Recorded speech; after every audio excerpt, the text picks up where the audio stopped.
الحمد لله نحمده ونستعينه ونستغفره ونؤمن به ونتوكل عليه ونعوذ بالله من شرور أنفسنا ومن سيئات أعمالنا من يهده الله فلا مضل له ومن يضلله فلا هادي له ونشهد أن لا إله إلا الله وحده لا شريك له ونشهد أن سيدنا ونبينا ومولانا محمدا عبده ورسوله قال الله تبارك وتعالى أعوذ بالله من الشيطان الرجيم بسم الله الرحمن الرحيم ظهر الفساد في البر والبحر بما كسبت أيدي الناس ليذيقهم بعض الذي عملوا ولعلهم يرجعون صدق الله مولانا العظيم. وقال النبي صلى الله تعالى عليه وسلم سيكون في هذه الأمة خسف وخسف ومسخ قيل يا رسول الله ومتى ذلك قال إذا ظهرت القيان والمعازف وشربت الخمور أو كما قال عليه الصلاة والسلام. محترم حاضرین، ابھی بہت بڑا سمندری طوفان آیا اور لاکھوں انسانوں کو لقمہ اجل بنا دیا اور کروڑوں روپے بلکہ اربوں روپے کی املاک تباہ و برباد ہو گئی. اب بھی آئے دن اس آئے ہوئے طوفان کی ہلاکتوں کی خبریں روزانہ مل رہی ہیں.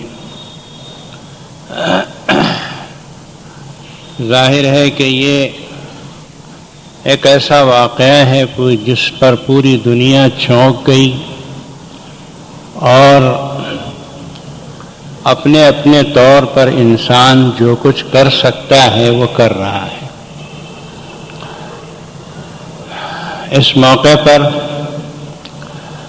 دو باتیں اس سلسلے میں ہم کرنا چاہ رہے ہیں.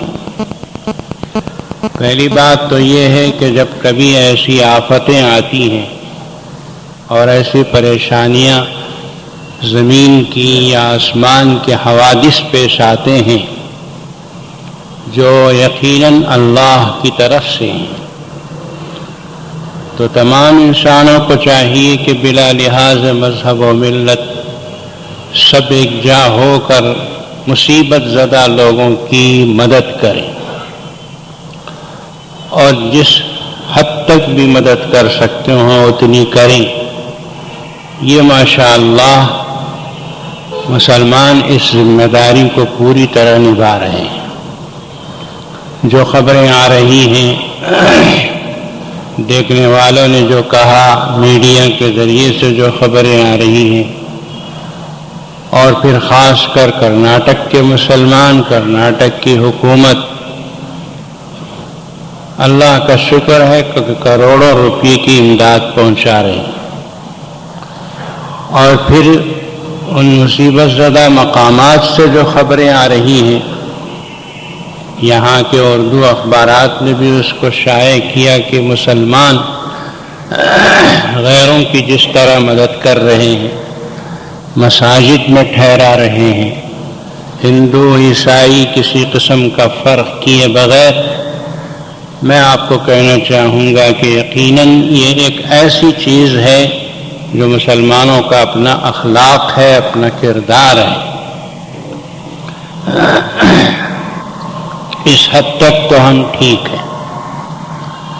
ایک دوسری بات اس سلسلے میں جو اہم ہے کہ وہ یہ سوچنے کی ہے کہ ایسے زلزلے کیوں آتے ہیں اور اس کے سلسلے میں ہم مسلمانوں کو کیا تدارک کرنا چاہیے. یہ سب سے اہم سوال، بہت ہی اہم کوشچن ہے کہ کیا اس طرح آیا تباہ ہونے والے تباہ ہو گئے، ہم نے مدد کر دی، بات ختم۔ اگر اتنے پر اگر آپ بات ختم کرتے ہیں تو سمجھ لینا چاہیے کہ صحیح نہیں، بلکہ یہاں سے کچھ اور باتیں بھی ہیں جس پر مسلمانوں کو غور کرنا ہے۔ سب سے پہلی بات یہ کہ یہ زلزلے کیوں آتے ہیں؟ دنیا کی تاریخ میں زلزلے کی تاریخ بہت بڑی ہے۔ رسول اللہ صلی اللہ علیہ وسلم سے پہلے بھی زلزلے آئے، خود رسول اللہ صلی اللہ علیہ وسلم کے زمانے میں بھی زلزلے آئے، بعد میں بھی آئے، آ رہے ہیں۔ یہ زلزلے کیوں آتے ہیں؟ قرآن مجید نے صراحتاً کہہ دیا کہ ظہر الفساد فی البر والبحر بما کسبت ایدی الناس۔ بر میں، خشکی میں، اور بحر یعنی سمندر میں فساد ظاہر ہوا، خرابیاں ظاہر ہوئی، زمین پھٹی، سمندر میں پہاڑوں جیسی موجیں اٹھی اور تباہ و برباد کر دیا۔ یہ جو ظاہر ہو رہا ہے بما کسبت ایدی الناس، لوگوں کے اپنے ہاتھوں سے کمائے ہوئے گناہوں کی وجہ سے، لوگوں کی بدعمالی کا نتیجہ ہے۔ کیوں اللہ کر رہے ہیں؟ لیذیقہم بعض الذی عملوا، بعض برے کام جو کیا ہے اس کا تھوڑا سا مزہ اللہ چکھانا چاہتے ہیں۔ لیذیقہم، تاکہ ان بدعمالیوں کے نتیجے میں چکھا دے تھوڑا سا عذاب، بما عملوا، جو انہوں نے برے کام کیے۔ وَلَعَلَّهُمْ يَرْجِعُونَ، اور کیا امید ہے کہ آئندہ ایسے برے کاموں سے لوٹ جائیں، آئندہ ایسے برے کام نہ کریں۔ اللہ تعالیٰ نے یہ واضح طور پہ فرما دیا کہ زمین میں زلزلہ جیسی بڑی مصیبت ہو، چھوٹی مصیبت ہو، یہ سب ہم اس لیے لاتے ہیں کہ تمہاری بدعمالیوں کا تھوڑا سا ہم مزہ چکھاتے ہیں، ہماری نافرمانیاں جو کرتے ہو اس کا مزہ چکھاتے ہیں، آئندہ سے رک جاؤ تو یہ بڑی اچھی بات ہے۔ اس آیت شریفہ میں جو سورہ روم کی ہے، اللہ تبارک و تعالی نے بہت واضح طور پر ارشاد فرما دیا کہ ہر چھوٹی بڑی مصیبت جو آتی ہے وہ ہماری طرف سے آتی ہے، اور ہم اس لیے لاتے ہیں کہ تم سدھرو، ہماری تنبیہ کو سمجھو اور گناہوں سے، ہماری نافرمانی سے باز آ جاؤ۔ دوستو، دنیا میں گناہ ایک ایسی چیز ہے کہ جو بغیر نتیجے کے نہیں جاتی، ہر گناہ کا بدعملی کا نتیجہ ہے۔ حدیث پاک میں ہے، رسول اللہ صلی اللہ علیہ وسلم نے ارشاد فرمایا، جب میری امت ناحق فیصلے کرے گی تو اللہ تبارک و تعالی کو ان کے اوپر، اس امت پر ظالم بادشاہ کو مسلط کر دے۔ میری امت جب موت سے نفرت، دنیا سے محبت کرے گی تو اس کے دل میں بزدلی پیدا ہو جائے گی اور دشمن کے دل سے اس کا رعب ختم ہو جائے۔ آپ نے فرمایا جب میری امت ناپ تول میں کمی کرے گی، چاول میں ناپ تول میں کمی، گیہوں میں ناپ تول میں کمی، لکڑی میں ناپ تول کمی، لوہے میں ناپ تول میں کمی، جتنی چیزیں ناپی اور تولی جاتی ہیں اس میں جب ناپ تول میں میری امت کمی کرے گی تو قحط میں مبتلا ہو، تنگی میں مبتلا ہو، دشمن کے دل سے اس کا رعب ختم ہو جائے۔ یعنی بعض گناہ ایسے ہی کہ پرٹیکولر خصوصی طور پر اس کا ایک خاص نتیجہ ہے۔ حضرت عائشہ صدیقہ رضی اللہ تعالی عنہا، آپ سے سوال کیا گیا، اما عائشہ سے پوچھا گیا کہ یہ زلزلے کیا چیز ہے؟ یہ زلزلے کی تاریخ نئی نہیں ہے، حضور کے زمانے میں بھی آیا، میں عرض کروں۔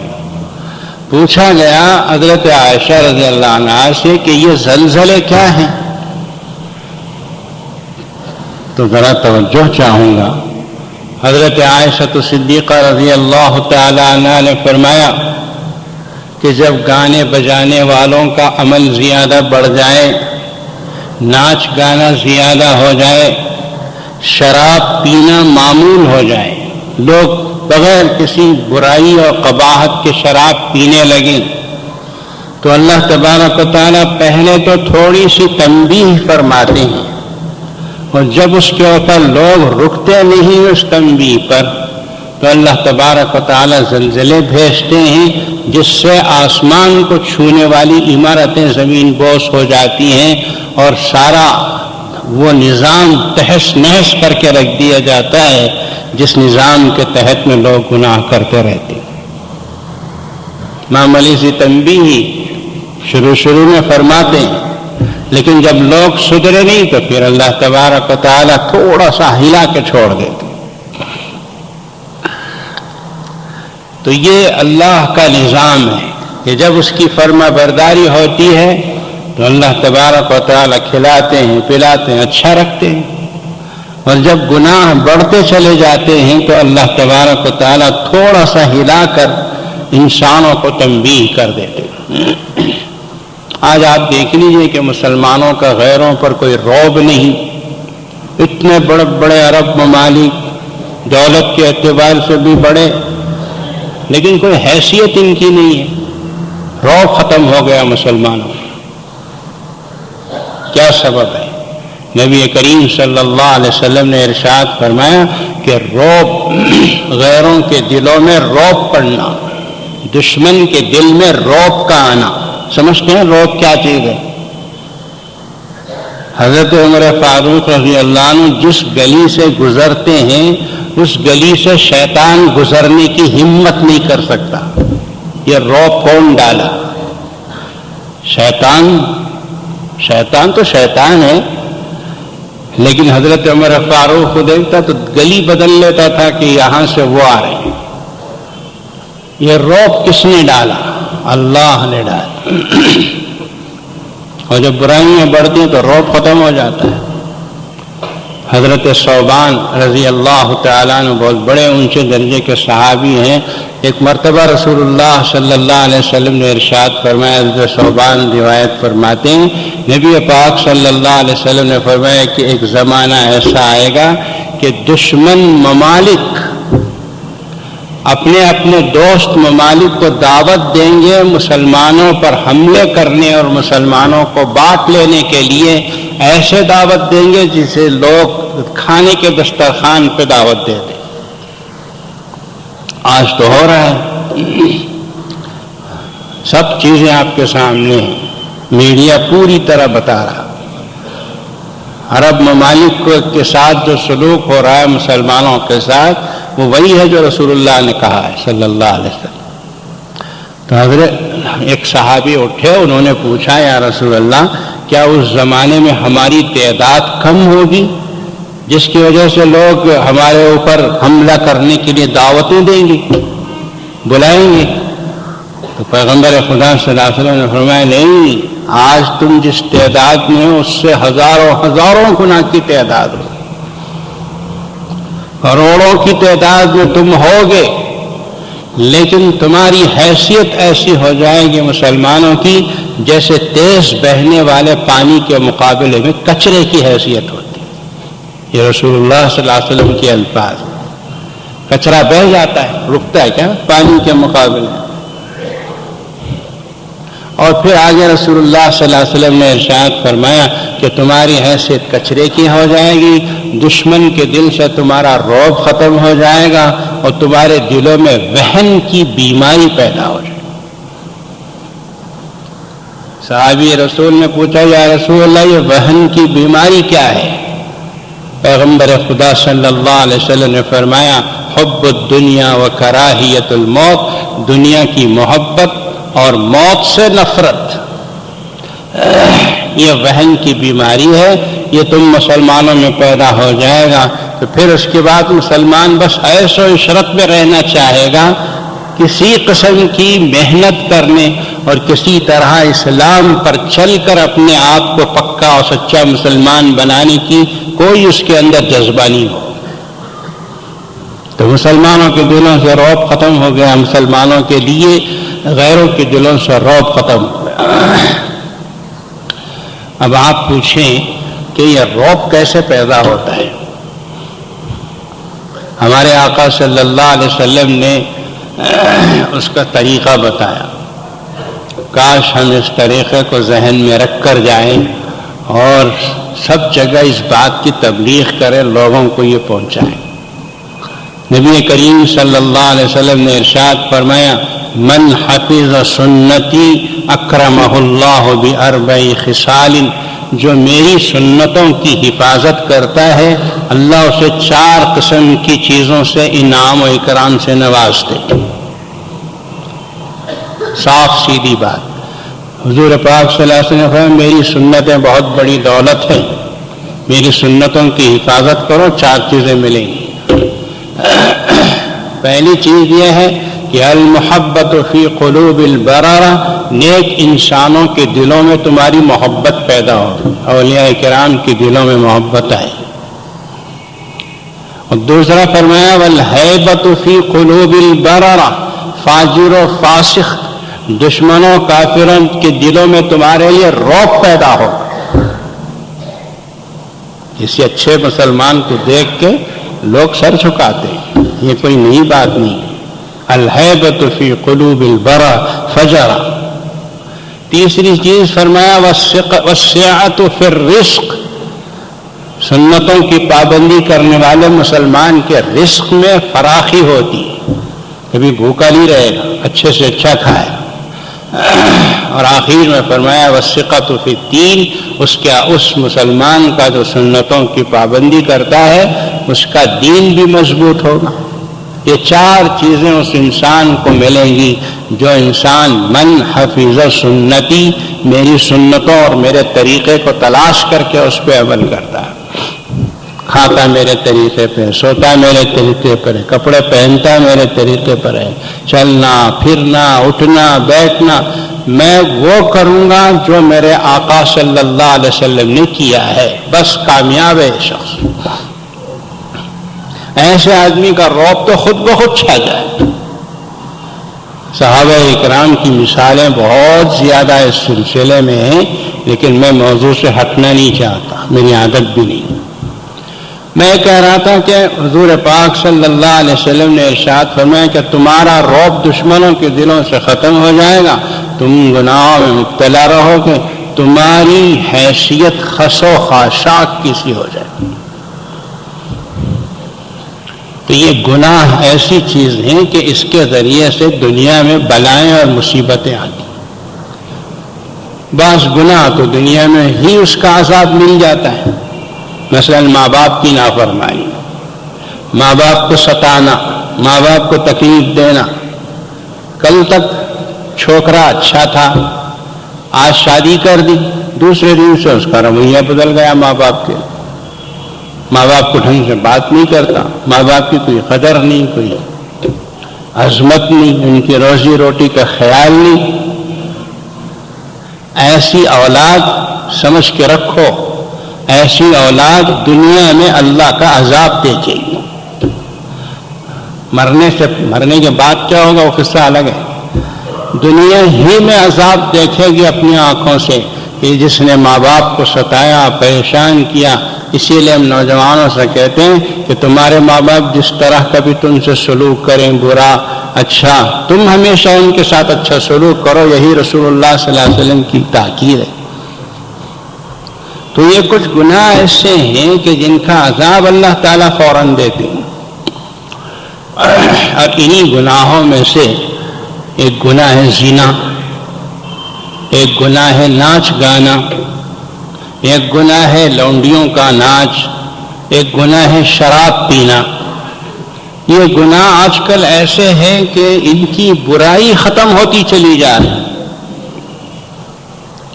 اور نتیجے کے طور پر اللہ تبارک و تعالیٰ وہاں بتاتے رہتے ہیں، کہیں تھوڑا سا ہلایا، کہیں تھوڑا سا ہلایا، کہیں تھوڑا سا۔ یہ اللہ تعالیٰ کی قدرت کے لیے معمولی چیزیں. کتاب رحیمیہ میں لکھا ہے، کسی نے حضرت سے پوچھا کہ حضرت یہ زلزلے کیا ہیں؟ زمین جو ہلتی ہے، بڑی بڑی عمارتیں گر جاتی ہیں. لاتور کا زلزلہ یاد کرو، ایران کا زلزلہ یاد کرو، گجرات کا زلزلہ یاد کرو. قریب قریب قریب آ رہے ہیں، لیکن انسان غفلت کی نیند سویا ہوا ہے. کیوں آ رہے ہیں؟ حضرت نے لکھا ہے، حضرت مولانا مفتی عبدالرحیم صاحب رحمۃ اللہ علیہ، انہوں نے فتح رحیمیہ میں لکھا ہے کہ اللہ تبارک و تعالیٰ نے پوری زمین کے لیے اندر میں رگیں قائم کر رکھیں. رگیں کہو یا پوائنٹ کہو، بہرحال اخبارات میں بہت کچھ چیزیں آ رہی ہیں. تو جس زمین کے حصے میں گناہ کی کثرت ہوتی ہے، اللہ تعالیٰ فرشتوں کو حکم دیتے ہیں کہ اس جگہ کو تھوڑا سا ہلا کے چھوڑو. سب فرشتوں کے قبضے میں اللہ نے رکھا ہے، تو فرشتوں تھوڑا سا ہلا دیتے ہیں. اب یہ ناپنے والے ناپتے ہیں کہ 6% آیا تھا، 8% آیا تھا، 9% آیا تھا. اللہ تبارک و تعالیٰ فرشتوں کو حکم دیتے ہیں، تھوڑا سا ہلایا جاتا ہے، اوپر تباہی مچ جاتی ہے. گناہوں کے بوجھ کی وجہ سے زمین جو محسوس کرتی ہے اس کو ہلا دیا جاتا ہے، پھر ختم ہو جاتا ہے. نبی پاک صلی اللہ علیہ وسلم کے زمانے میں زلزلہ آیا، زمین ہلی، وہ تو ہلتی رہتی ہے، اس کا اللہ تبارک و تعالیٰ کی طرف سے نظام ہے. یہ میں نے آپ کو پہلے بھی کہا ہے کہ زمین پانی پہ قائم ہے. پانی کا بڑا حصہ ہے، اس پہ ایک چھوٹا سا بال کی طرح سے زمین کو اللہ نے رکھا ہے. یہ اس کی قدرت ہے کہ پکڑے ہوئے ہے، کھڑا کیے ہوئے. جیسا حدیث میں ہے، تفسیروں میں لکھا ہوا ہے کہ زمین اللہ نے پیدا کی تو ہلنے لگی، ڈوبنے لگی، تو اللہ نے اس زمین کو ہلے نہیں، اس کے لیے اس کے اوپر پہاڑ رکھے. اور چونکہ جہاں کعبۃ اللہ ہے وہ زمین کا مرکز ہے، وہاں پہاڑ آپ کو زیادہ ملیں گے. اتنے پہاڑ کے گن نہیں سکتے آپ.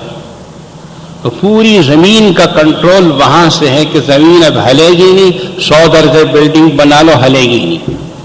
لیکن ہلے گی اس وقت جب اللہ چاہیں گے، اور اللہ چاہیں گے اس وقت جب کہ بندے گناہ میں مبتلا ہو. نبی پاک صلی اللہ علیہ وسلم کے زمانے میں تھوڑا سا زمین ہلی، زلزلہ آیا. اور اللہ کے رسول کی عادت تھی کہ جب کبھی بادل آتے تھے، جب طوفانی ہوائیں چلتی تھی، کبھی زمین تھوڑا سا ہلتی تھی، چاند گرن، سورج گرن لگتا تھا. آج کل تو لوگ اس کو تفریحاً دیکھتے ہیں. حضور پاک صلی اللہ علیہ وسلم فوراً مسجد کی طرف بھاگ کھڑے ہوتے، جلدی سے مسجد پہنچ کے 2 رکعت نماز پڑھ کے اللہ کے سامنے دعا میں مشغول ہوتے تھے کہ یا اللہ تیرے عذاب سے بچا لے.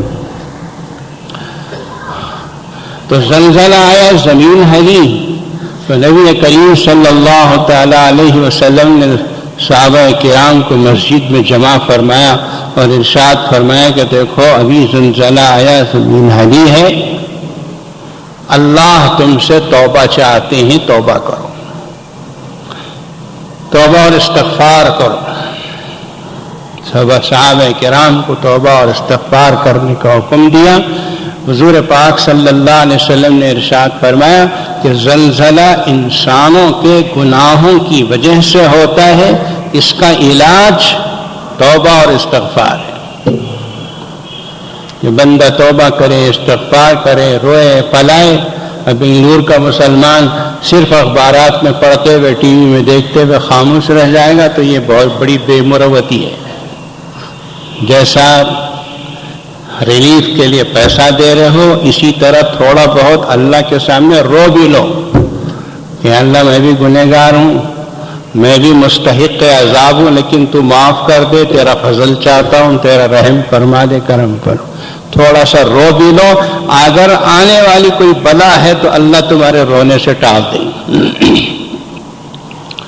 تو پیغمبر خدا صلی اللہ علیہ وسلم نے فرمایا کہ توبہ اور استغفار یہ آنے والی اس بلا کو ٹال سکتی. ایسا ہی روایتوں میں آتا ہے کہ زمانہ حضرت عمر فاروق رضی اللہ تعالیٰ عنہ کا تھا. تھوڑا سا زمین ہلی، زلزلہ، مدینہ پاک کے اندر کوہرام مچا، زمین ہل گئی. وہ تو بڑی بڑی بلڈنگوں کا زمانہ تو تھا نہیں، بس وہ جھوپڑی نما مکان بنتے تھے. زلزلہ ایسا محسوس ہوتا کہ کوئی کھڑا ہوا گلاس گر گیا، بس. بڑی بڑی عمارتیں تو نہیں تھی اس زمانے میں. حضرت عمر فاروق رضی اللہ تعالیٰ عنہ نے بالکل عین جیسا رسول اللہ کی تعلیم تھی ویسے ہی کر کے بتایا. نبی کریم صلی اللہ علیہ وسلم نے جو کیا تھا وہی فرمایا. اور حضرت عمر فاروق نے مسجد میں یہ خطبہ دیا اور ارشاد فرمایا کہ دیکھو کوئی گناہ ہو رہا ہے جو اللہ کو پسند نہیں ہے، فوراً توبہ کرو، استغفار کرو. اگر دوبارہ اس طرح زلزلہ آئے گا تو آپ نے فرمایا بقسم اللہ کی قسم میں یہاں نہیں رہوں گا، میں مدینہ چھوڑ کے چلا جاؤں. حضرت عمر فاروق رضی اللہ تعالیٰ عنہ نے تنبیہ کی.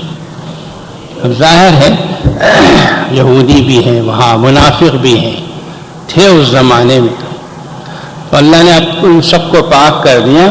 تو ہو سکتا ہے ان میں سے کسی گناہ کی وجہ سے اللہ کو ناراض کی ہوئی اور زمین ہلی ہو. حضرت عمر فاروق رضی اللہ تعالیٰ نے عام اعلان کیا کہ گناہوں کی وجہ سے یہ مصیبت آتی ہے، مسلمانوں کو چاہیے کہ توبہ اور استغفار کریں. توبہ اور استغفار سے ہی آسمان سے اترنے والا عذاب رک سکتا ہے، کوئی اور شکل نہیں ہے. ایسا یاد رکھو. آج اخبارات میں پڑھتے ہیں، ہم بھی پڑھتے ہیں، دیکھتے ہیں، اس میں لکھا ہے کہ سونامی طوفان کی پیشگوئی کرنے کے لیے آلات مقرر ہونا چاہیے، سائنسدانوں کو وہ کرنا ہے، یہ کرنا ہے، وہ کرنا ہے.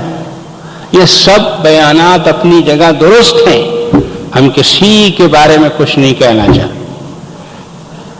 لیکن فائنل جو بات کہنا چاہتے ہیں وہ یہ ہے کہ آخری بات تو رسول کریم صلی اللہ علیہ وسلم کی بات ہے کہ توبہ اور استغفار کرو، طوفانوں اور زلزلوں سے حفاظت حاصل کرو. اگر توبہ اور استغفار کو چھوڑو گے تو پھر آپ کو کوئی آلہ، کوئی سائنسدان بچا نہیں سکتا. اسے نوٹ کر کے کوئی نہیں بچا سکتا. وما كان الله ليعذبهم وانت فيهم وما كان الله معذبهم وهم يستغفرون. رسول کریم صلی اللہ علیہ وسلم کا زمانہ تھا، اللہ کے نبی کے سامنے دشمن کفار و مشرکین آئے. انہوں نے کہا کہ اگر آپ سچے نبی ہیں تو آسمان سے ایک عذاب، آسمان کا ایک ٹکڑا ہمارے اوپر عذاب کے طور پر گرا کر بتائیے. گرا ہمارے اوپر اگر آپ سچے نبی ہیں. تو نبی کریم صلی اللہ علیہ وسلم پر اللہ نے یہ آیت اتاری، فرمایا کہ آسمان کا ٹکڑا گرنا عذاب الہی ہے. جب تک اس روئے زمین پر محمد الرسول اللہ ہے اس وقت تک ہم عذاب نہیں اتاریں گے ان کی برکت سے. اور جب آپ دنیا سے پردہ فرمائیں گے تو ایک چیز اور رہے گی، اور وہ ہے وما کان اللہ معذبہم وہم یستغفرون. جب تک مسلمان توبہ اور استغفار کرتے رہیں گے ہم ان کے اوپر عذاب نہیں اتاریں. بہت پہلے جو جاپان میں زلزلہ آیا، بہت خطرناک زلزلہ، اس کے بارے میں آپ نے بھی پڑھا ہوگا، ہم نے بھی پڑھا. اس میں لکھا تھا کہ بڑے بڑے سائنسدانوں نے، جاپان کے بڑے ذہین لوگ ہیں، انہوں نے یہ دیکھ کر کہ اس زمین کے اوپر جہاں یہ گھر بنائے جا رہے ہیں کبھی زلزلہ آ نہیں سکتا. اس زمین کا لوکیشن ایسا تھا، محل وقوع جسے کہتے ہیں، ایسا تھا کہ وہاں کبھی زلزلہ نہیں آنے کی سائنسدانوں نے پیش گوئی کی. اللہ نے وہی زلزلہ لا کے بتایا کہ تمہارا کہنا غلط ہے، اس کائنات میں وہ ہوتا ہے جو ہم چاہتے ہیں. تم گناہوں سے بچو، سمندر کی تہ میں بھی ہم تمہاری حفاظت کریں گے، لیکن گناہ اگر کرو گے تو پہاڑ کی چوٹی پہ بھی بنگلے بناؤ گے تو تباہ و برباد ہو کے رہ جاؤ. حضرت عمر فاروق رضی اللہ تعالیٰ عنہ فرمایا کہ توبہ کرو، توبہ، کون سا گناہ ہے اسے چھوڑو اس کو۔ پھر ایک تیسری روایت ہے حضرت عمر بن عبدالعزیز رحمۃ اللہ علیہ، جن کی خلافت کو حضرت عمر رضی اللہ عنہ کی خلافت کی نہج پہ کہا گیا۔ انہوں نے جب خلافت کی کرسی سنبھالی تو کئی ایک فرامین اپنے ملکوں کو بھیجے، بہت بڑی مملکت تھی ان، تو اس میں یہ خط حضرت عمر بن عبدالعزیز رحمۃ اللہ علیہ نے یہ لکھا کہ یہ جو زلزلے آتے ہیں یہ اللہ کا عذاب ہے، اور یہ اللہ تبارک و تعالی عذاب انسانوں کو سدھارنے کے لیے لاتے۔ چنانچہ تمہیں 3 چیزوں کی پابندی کرنی ہے۔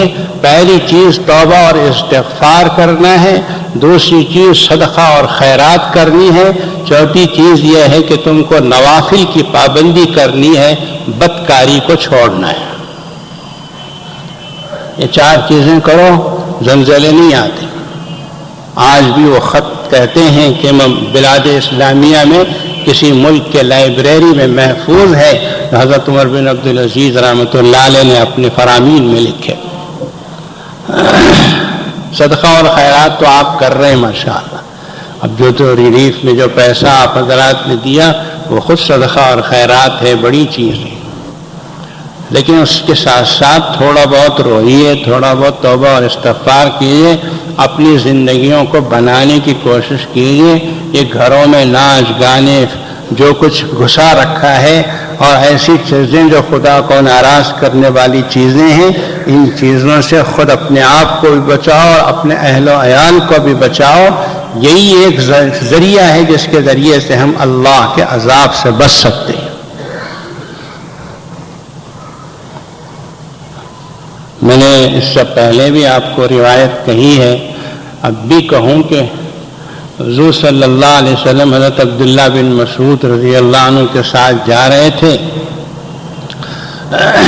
کوئی شخص کھڑا ہوا بانسری بجا رہا تھا، ایک ہاتھ میں یہ پکڑتے ہیں، ایک ہاتھ پکڑ کے گھسنے سے جو آواز نکلتی نا وہ بجا رہا تھا۔ حضور پاک صلی اللہ علیہ وسلم کے کان میں جیسے ہی آواز آئی تو آپ نے انگلیاں اس لیے ٹھوس لی اور تیزی سے چلنے لگے۔ حضرت عبداللہ بن مسعود کہتے ہیں میں بھی آپ کے پیچھے پیچھے تیزی سے چلنے لگا۔ بہت دور تک جانے کے بعد نبی پاک صلی اللہ علیہ وسلم نے پوچھا، کان نکال کے سنا نہیں؟ پوچھا عبداللہ آواز آ رہی ہے، بند ہو گئی؟ فرمایا یا رسول اللہ آواز بند ہو گئی، تو کان سے ہاتھ کاٹ، یعنی کان سے انگلی نکال کے سننا تک پسند نہیں کیا کہ اب آ رہی ہے یا نہیں آ رہی۔ اب زمانہ ایسا ہے کہ آپ جا رہے ہیں، گاڑیوں میں آوازیں، ہوٹلوں میں آوازیں، کہاں آوازیں۔ میں نے اس سے پہلے بھی کہا ہے، مجھے خوف محسوس ہوتا ہے کہ پتہ نہیں راہ چلتے کہیں اللہ کا عذاب نہ اتر جائے کہ ہر گاڑی میں آوازیں ہی آوازیں۔ یہ خدا کو ناراض کرنے والی چیز، جس خدا کا کھاتے ہو پیتے ہو، اس کی زمین پہ دندناتے ہوئے چلتے ہو، جس کے آسمان کے نیچے رہتے ہو، اسی کی نافرمانی ہماری ہی باسن میں کھا کے اسی میں چھیڑ ڈال دیا۔ یہ کیا احسان فراموشی۔ اللہ سے توبہ کیجیے، اللہ سے استغفار کیجیے، رات کی تنہائی میں 5 منٹ بیٹھ کے رو لیا کرو۔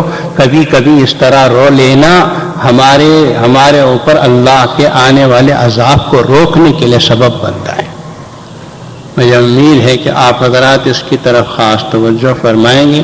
اللہ تبارک و تعالی ایسی آفات سماوی اور عرضی سے میری، آپ کی اور پوری ملت اسلامیہ کی، سارے عالم کے انسانوں کی حفاظت فرمائے اور ہمیں نیک و صالح بن کر زندگی گزارنے کی توفیق عطا فرمائے۔ حاضرین، آپ حضرات کو یاد ہوگا کہ اس طوفان کے آنے کے دوسرے دن 26 کو طوفان آیا تو 27 تاریخ کو غالباً سب سے پہلے ہمارا جامع مسجد کی طرف سے اور ملی کونسل کی طرف سے اعلان آیا تھا ان طوفان کے متاثرہ لوگوں کی امداد کے لیے۔ وہ بیت المال پہ ہم نے اس کا ایک اکاؤنٹ رکھا ہے، جس میں ہم پیسے جمع کر چکے ہیں، کل صبح ان پیسوں کو بھیج دینے کا خیال ہے۔ جو پیسہ اس وقت ہمارے پاس جمع ہے وہ مدراس کے ملی کونسل کے حوالے ہم کریں گے، اور ملی کونسل کے ہمارے جو نوجوان ہیں وہ دور دور تک ان علاقوں کو پہنچ کر کھانے کپڑے اور وغیرہ کا انتظام کریں گے جو ضرورت مند ہیں۔ اس لیے کہ ہمیں جو اطلاع ملی ہے وہ یہ کہ جو مین شہر ہیں، ناگور شہر ہے یا ایسے جو بڑے بڑے شہر ہیں، یہاں تک تو ریلیف پہنچ رہی ہے، اور ریلیف ضرورت مند لوگوں کو پہنچتی کم ہے، لوگوں کی جیبوں میں زیادہ چلی جا رہی ہے۔ دیکھنے والوں نے کہا کہ غلط قسم کے لوگ بھی بہت اپنا الو سیدھا کر رہے ہیں۔ اس لیے ضرورت اس بات کی ہے کہ ہم ان نوجوانوں کو جو ملی کونسل کی طرف سے وہاں کام کر رہے ہیں ان کے ہاتھ میں پیسہ آپ کا پہنچائیں گے، وہ جا کے دور دور کے ان علاقوں میں جہاں اب تک کپڑا روٹی تک نہیں پہنچی ہے، وہاں جا کے ان کے ہاتھوں تک پہنچانے کی، یعنی صحیح طریقے پر اس کا مصرف ہو، ہم اس کی کوشش کر رہے ہیں۔ انشاءاللہ اس کے لیے کل کام شروع ہو جائے گا۔ آپ حضرات میں سے کچھ لوگ ہیں جنہوں نے ابھی تائید نہیں کی ہے، تو اب بھی بیت المال میں پیسہ جمع کر کے رسید لے لیں۔ انشاءاللہ العزیز جو کپڑے یا جو پیسہ آپ حضرات نے جمع کیا ہے اسے ضرورت مند آدمی کے ہاتھ تک پہنچانے کی ہم کوشش کریں گے۔ اللہ کرے کہ ہمارے ان نوجوانوں کی پوری اللہ مدد فرمائے تاکہ مصیبت زدہ آدمی کی مصیبت دور ہو سکے۔ پھر اس کے بعد دوسری اہم ترین بات، عید الاضحیٰ بالکل سامنے ہے۔ حجاج کرام حج کرنے کے لیے چلے گئے، ہمارے لیے حج یہی ہے کہ ہم عید الاضحیٰ منائیں، قربانیاں دیں۔ قربانی کا ایک اجتماعی نظم جامع مسجد میں چلتا ہے، کئی سالوں سے آپ حضرات اس سے فائدہ اٹھا رہے ہیں۔ ان سال بھی ایک حصے کی قیمت جو ہے وہ 600 روپیے ہے۔ آپ حضرات سے ہم گزارش کرتے ہیں کہ جتنے حصے آپ لینا چاہیں لے لیں۔ جو لوگ اپنے گھروں میں جو قربانیاں کرتے ہیں وہ کریں۔ ایک حصہ رسول اللہ صلی اللہ علیہ وسلم کے نام یا اپنے ماں باپ جو انتقال کر چکے ہیں ان کا حصہ، ایسے حصے آپ جامع مسجد کو دے سکتے ہیں۔ اور ہمارے ہاں بہترین نظم ہے، گوشت بھی حوالے ہوتا ہے۔ ایک صاحب نے پوچھا کہ رسول اللہ کی طرف سے قربانی کرنا ہے کیا؟ تو دوستو اس سلسلے میں تفصیل تو ہم آئندہ جمعہ عرض کریں گے۔ اب اتنا کہہ دینا چاہتا ہوں کہ رسول اللہ صلی اللہ علیہ وسلم نے اپنی زندگی کے جو آخری قربانیاں دی، اس میں تاریخ میں لکھا ہے کہ اپنی طرف سے بھی قربانی دی اور ایک بکرا ذبح کیا، یہ فرمایا کہ یہ میری امت کی طرف سے، یعنی رسول اللہ صلی اللہ علیہ وسلم اپنی امت کی طرف سے قربانی دیے ہوں تو پھر امت کہیں کیوں ایسا بے وقوف بن رہی ہے کہ مسائل پوچھتے ہیں۔ ہمیں بھی اگر اللہ نے دولت دی ہے تو اپنے بچوں کے ساتھ ساتھ اور اللہ کے رسول کی طرف سے بھی ایک جانور ذبح کیا ہے، بکرا کاٹو یا نہیں تو کم از کم ایک گائے میں ایک حصہ رسول اللہ صلی اللہ علیہ وسلم کی طرف سے۔ کوئی یہ مسئلہ مت پوچھو کہ یہ ضروری ہے یا نہیں، محبت میں مسئلہ نہیں پوچھتے، اللہ نے مجھے دیا میں رسول اللہ کے نام پہ دے رہا ہوں۔ بعض لوگ تو سب سے قیمتی جانور، سب سے قیمتی بکرا جو ہوگا وہ رسول اللہ صلی اللہ علیہ وسلم کے نام سے ذبح کرتے ہیں، ایک محبت کا انداز ہے۔ تو ایک حصہ کم از کم گائے کا حضور پاک صلی اللہ علیہ وسلم کی طرف سے دیجیے، اس لیے کہ آپ نے ہماری طرف سے قربانی دی ہے، ہم کو تو چاہیے کہ ہم اپنی جان بھی پیش کر دیں۔ نہیں، جان پیش کرنے کی ضرورت نہیں، ایک جانور کا حصہ دو اتنا کافی ہے۔ تو جامع مسجد میں آپ حضرات ایسے حصے دے سکتے ہیں۔ پہلا دن ختم ہوا تو دوسرا دن، تیسرا دن، تیسرے دن کے بعد قربانی درست نہیں ہے، تو جلد از جلد آپ حضرات سے گزارش ہے کہ حصے حاصل کر لیں اور پھر اللہ تعالیٰ آپ کو جزائے خیر عطا فرمائے۔ پچھلے جمعہ آپ حضرات نے جو ریلیف کے لیے ہماری چادر میں پیسہ ڈالا تھا وہ ہم نے 2-3 دن کے بعد فوراً اس کو حوالے کر دیا ہے. یعنی جو ملت کے نام سے جو یہاں کنٹونمنٹ میں ایک آفس بنی ہے جس میں پیسہ جمع کر کے ریلیف کا پہنچا رہے ہیں، 97,000 یعنی 1 لاکھ روپے قریب آپ نے پچھلے جمعہ ڈالے تھے، وہ ہم نے پیر کے دن ان لوگوں کے حوالے کر دیا. وہ میں سمجھتا ہوں مدراس جا کے تقسیم بھی ہو گیا. اب کل کو آپ حضرات نے جو بیت المال میں جمع کیا وہ بھی روانہ ہوگا. میں آپ حضرات کے لیے دعا کرتا ہوں، شکریہ بھی ادا کرتا ہوں. اللہ آپ کو خوش رکھے، آباد رکھے، جزائے خیر دے.